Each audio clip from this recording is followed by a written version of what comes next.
Καλησπέρα και καλώς ήρθατε. Είμαι η Νάνση και μαζί θα κάνουμε διάφορα βιντεάκια με nail art, με χτίσιμο, πώς κάνουμε επιμήκυνση, πώς βάζουμε tip, πώς φτιάχνουμε ένα νύχι από την αρχή, πώς κάνουμε ημιμόνιμο. Οτιδήποτε λοιπόν έχει να κάνει σχέση με τα νύχια. Είμαι τεχνίτρια 8 χρόνια, έχω τελειώσει ιδιωτική σχολή και θέλω αυτά που έχω μάθει εγώ και που με τα χρόνια έχω δει τι λάθη κάνω και προσπαθώ να τα διορθώσω. Θα ήθελα μέσα από τα βίντεό μου να μπορέσω να βοηθήσω και εσάς. Λοιπόν, θα ξεκινήσουμε. Επειδή τα νύχια μου έχουν φτάσει σε μια κατάσταση, βλέπετε, εδώ, είναι γύρω στις 35 μέρες. Αυτά εδώ τα έχω κάνει, συντήρηση, εχθές το βράδυ και μετά σκέφτηκα να σας κάνω το βίντεο. Οπότε θα ξεκινήσουμε να κάνουμε τη συντήρηση σε αυτό το νύχι, να σας δείξω πώς κάνω εγώ, σαν Νάνση, τη συντήρηση. Λοιπόν, θα ξεκινήσω με τον τροχό, όπου θα βγάλω όλο το χρώμα. Ακουμπάμε σιγά σιγά τον τροχό επάνω στο νύχι, δηλαδή δεν βάζουμε πίεση στον τροχό. Και ποτέ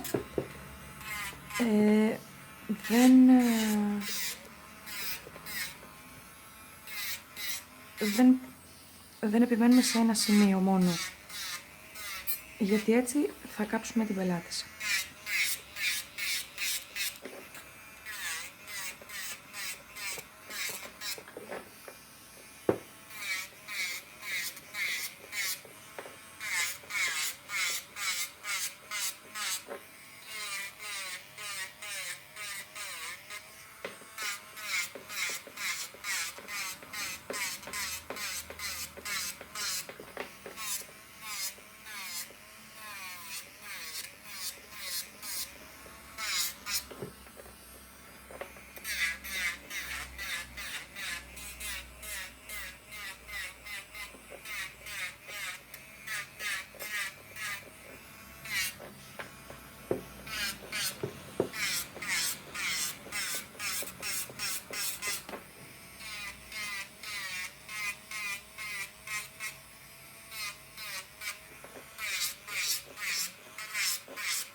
Αφού λοιπόν έχουμε βγάλει το περισσότερο χρώμα με τον τροχό μας, δεν θα επιμείνω άλλο. Θα κλείσω τον τροχό και θα συνεχίσω με τη λίμα.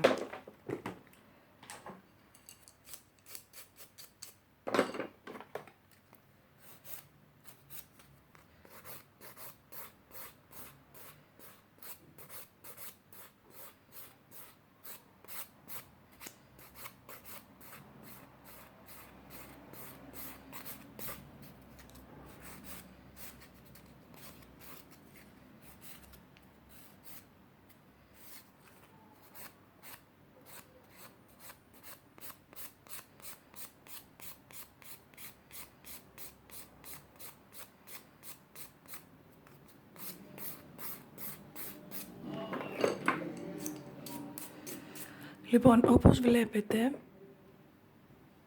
δεν εστιάζει κιόλας, να το. Όπως βλέπετε, δεν έχει καθόλου φούσκωμα μετά από 35 μέρες εφαρμογή στο τζέλ. Εδώ ακριβώς.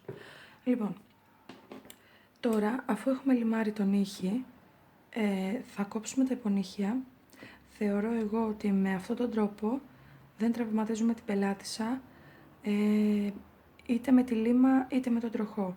Ενώ αν πριν τα έχουμε κόψει, αυτά θα είναι ερεθισμένα και η πελάτησα θα πονάει με το παραμικρό. Προσέχουμε πάρα πολύ. Μην κόψουμε την πελάτησα με το πενσάκι.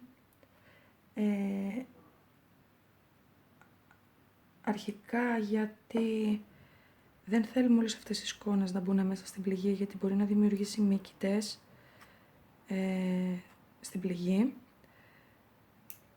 Και αφετέρου γιατί δεν είναι όμορφο. Λοιπόν,